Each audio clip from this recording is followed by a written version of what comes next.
জমি বিক্রি করে প্রায় 1 লক্ষ টাকা বিদ্যুৎ বিল মেটাতে বাধ্য হলো আদিবাসী বৃদ্ধ দম্পতি। 1 লাখ টাকার উপরে বিদ্যুতের বকেয়া বিল মেটাতে নিজের 9 শতক জমি বিক্রি করতে হলো এবং আরও কিছু জমি লিজ দিতে বাধ্য হলেন কুমারগঞ্জ ব্লকের ধাদলপাড়া বড়িপুকুর এলাকার দরিদ্র আদিবাসী বৃদ্ধ দম্পতিকে। ঘটনাটি ঘিরে তীব্র চাঞ্চল্য তৈরি হয়েছে এলাকায়। প্রশ্ন উঠছে বিদ্যুৎ দপ্তরের বিল নির্ধারণ পদ্ধতি ও আদায় প্রক্রিয়া নিয়ে। জানা গেছে কৃষিজীবী বৃদ্ধ বিশান হেমব্রম ও তার স্ত্রী সীতা বাসকে প্রায় 1 বছর ধরে বিদ্যুৎ সংযোগ বিচ্ছিন্ন অবস্থায় ছিলেন। কারণ হিসেবে দেখানো হয় বিদ্যুতের বকেয়া বিল। অথচ তাদের দাবি এর আগে একাধিকবার বিদ্যুৎ দপ্তরের কর্মীরা এসে বিল তুলতে পারেননি। বলা হয়েছিল মিটারের সমস্যার কারণে বিল বের করা সম্ভব হচ্ছে না। 10 বছর আগে ইন্দিরা আবাস যোজনায় পাওয়া তাদের 2টি টিনের ঘরে আজও প্লাস্টার নেই চৌকি বা খাট। এই চরম শীতের রাতেও মেঝেতে চাদর বিছিয়ে ঘুমোতে হয় বৃদ্ধ দম্পতিকে। এমনই পরিস্থিতিকে বরাহর বিদ্যুৎ অফিসে যোগাযোগ করলে দপ্তরের তরফে জানানো হয় তাদের 5 বছরের বিদ্যুৎ বিল বকেয়া রয়েছে 73,000 টাকা এবং তার উপর সুদ বাবদ আরও 35,000 টাকা।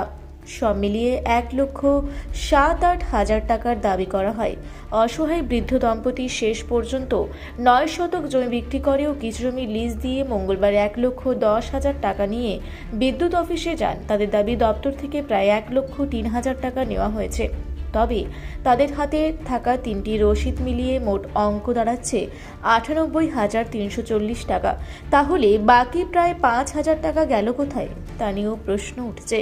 আরও প্রশ্ন উঠছে যে বাড়িতে মাত্র 2টি বাল্ব চলতো এবং একটি টিভি চলতো, সেখানে 5 বছরের বকেয়া বিল 73,000 টাকা কিভাবে হলো এবং সুদি বা 35,000 টাকা ধার্য করা হলো কোন পদ্ধতিতে?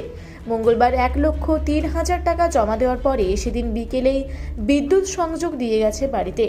কুমারগঞ্জ বিজেপির পক্ষ থেকে ঘটনাটিকে অমানবিক বলে কড়া ভাষায় নিন্দা করা হয়েছে। এ বিষয়ে কুমারগঞ্জ বিদ্যুৎ অফিসের স্টেশন ম্যানেজার নাজমুল হক বলেন, আমি বর্তমানে ছুটিতে আছি, অফিসে গিয়ে বিষয়টি খোঁজ নেব। দক্ষিণ দিনাজপুর জেলার আরেক বিদ্যুৎ আধিকারিক সুময় সরকার জানান, ঘটনাটি খতিয়ে দেখা হচ্ছে। এটা কি আপনার স্বামী হন? আপনার স্বামী? আপনার স্বামীর নাম কি? আপনার নাম কি? সীতা বাসকে। এই ঘরটায় আপনারা থাকেন? আচ্ছা, কত বছর মানে কতদিন হয়ে গেল যে লাইনটা কেটে দিয়ে গেছে? 1 বছর হলো। কালকে আবার লাইন লাগিয়ে দিয়েছে? পরশু মঙ্গলবারে লাগিয়ে দিয়ে গেছে। আচ্ছা, এই যে আপনাদের 1 বছর ধরে বন্ধ ছিল লাইনটা, কারণ বলেছিল যে বিল বাকি আছে। কত বিল বাকি আছে বলেছিল? 1 লাখ টাকা। আগে 70, তারপর ওটার সুদ মানে 70,000 আগের টাকা। এই যে লেখা আছে 73,123 টাকা লেখা আছে, আর তার সুদ হচ্ছে 34,830। এনে 1,07,000, এখানে 753 টাকা লেখা আছে। তা আবার কলমে, ইয়েতে নেই, মানে কোনো কাগজ পাচ্ছি না, মানে আপনিও দেখাতে পারেননি কাগজ, এই কলমে লেখা আছে, এটাতে বলেছিল।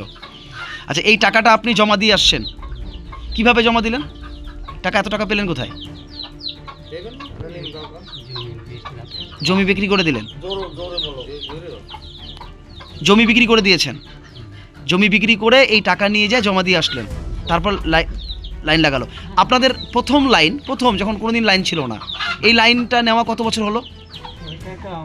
মোটামুটি 10 বছর। এই ঘরের পরেই, এই ঘরটা হওয়ার পরে না ঘরটা হওয়ার আগে? ঘরটা হওয়ার আগে। আপনি যতখানি জমি বিক্রি করেছেন, সেই জমি বিক্রি করে সম্পূর্ণ টাকা হয়নি?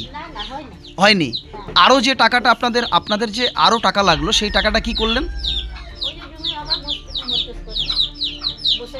ও, জমি লিজ দেওয়া ছিল, সেই টাকা আরও বেশি করে লিজ দেওয়ায় আরও টাকা তুললেন।